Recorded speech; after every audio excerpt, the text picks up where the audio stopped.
Welcome to Art Talk Tuesday, episode 15, I believe we're on. I hope you enjoyed last week watching my interview with the Art Push organization from the Second Friday Art Talks. I was one of the artists who was featured in the book 100 East Bay Artists. It's a juried art publication that I got in, and they did an interview with me. It was a good talk. I hope you enjoyed it last week. If you didn't get to watch it, try to go back and check it out. I wasn't able to post it on Instagram because it was already posted on their YouTube, so I just linked you to their YouTube channel. Now, this week, you see I have another piece up. This is our acrylic painting. It's from my series on the chakras. I did a series on 7-piece series on the chakras. They're all acrylics. They're all 18 inches wide by 24 inches tall. We're going to start here this week with a discussion of the root chakra. So that's what this piece is about. The root chakra is red, obviously, as you can see. You see the symbol for the chakra, Sanskrit symbol for the chakra is located here, and it has 4 petals. Each of the chakras, if you see the symbol for that chakra, it has the number of petals reflects the number appropriate for that chakra. So you'll notice that as we go through the series. So we've got the root chakra here. The root chakra is about grounding, but more importantly, it is about manifestation. If we look at what is going on here, we see I wanted to keep everything singular, and you see this figure looks like the number 1.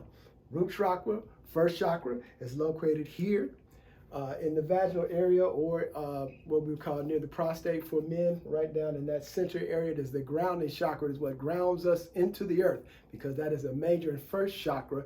It is singular unto itself, just as the number 1 is singular and complete and whole unto itself.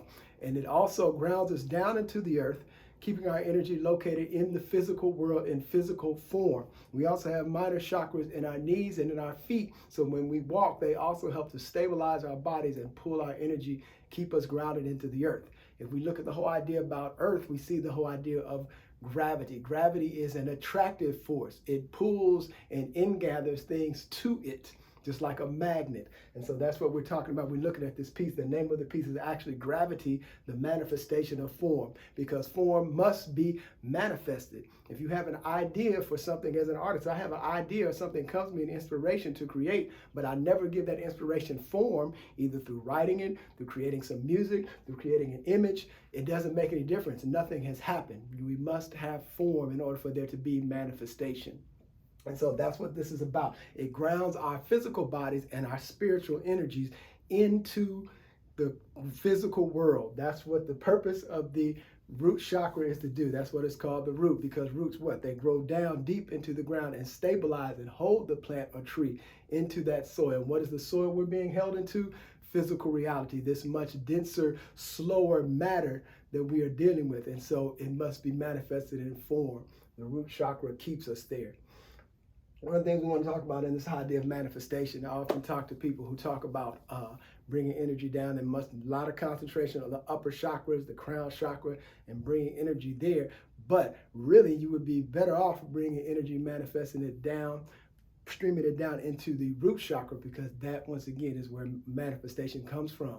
We're talking about attraction and manifestation. And so that is what produces the forms of our bodies, the forms of the things that we interact with and see in our lives. And so that's what we want to do. So we have this vertical motion here, which is going on, signal the number 1. We also have the red, which is symbolic of the root chakra. You see the figure here is also wearing red, so the color palette is primarily monochromatic. It's all reds, but there are certain different shades of red that I'm using here. All this around the outside, this texture going on here, is symbolic for me of the process of manifestation. We have these higher energies, which we could see possibly as white when we see white light. You know anything about white light? If you break light through a prism, you see there's all kind of other colors in there, different spectrums of light. So we have this white light as the pure essence, the pure energy, right? And then it is being transformed or transmuted into form through the root chakra, grounding it into and manifesting out into the outward world. So that's what is symbolic here. The figure here is standing in what could be interpreted as the yogic version of the yogic mountain pose. And the yogic mountain pose is a grounding pose. It grounds you into the earth, okay? And so we're thinking about the whole idea of grounding. And then Her hands here are in the mudra for devotion. If you can see them from the side, it will be the thumbs touching the heart here, the chest. You see the chin is lowered, but basically this is the mudra for devotion. So what? She is being grounded and grounding herself, the spiritual energies from inside and bringing them down into and grounding them into the body, into this physical form, this physical world. And so what? Things can be manifested outward. So as within, so without. So that's what we have going on here. I took some liberties and just kind of playing around with the skirt, as you can see here, once again going in and out of things being more highly rendered and then things being a little bit more loose. You can see this is just very kind of flat graphic. And then we've got the hair, earrings. So we got the whole ensemble. Head is lowered in prayer. We don't know if she's in prayer. She's in meditation. She's in a space of ingathering, but she is bringing that energy down into the form, into the body. As you can see, the feet are rooted deeply into the lotus. This whole series features a lotus, so you'll see the lotus in each of the 7 pieces. And so this is a red lotus here. The lotuses that you will see are in different stages of blooming. So this one is not fully bloomed, but it's close. And her feet are grounded down in that lotus, because what we're talking about, root chakra, we're talking about grounding into the earth, grounding into physical reality. And then from there we manifest. And so everything must be given form in this world. These higher energies must be slowed down and congealed into what we call physical reality, and that is the purpose of the root chakra. This piece, like I said, is 18 inches wide by 24 inches high. The approximate value is $1,500. You can purchase that off my website.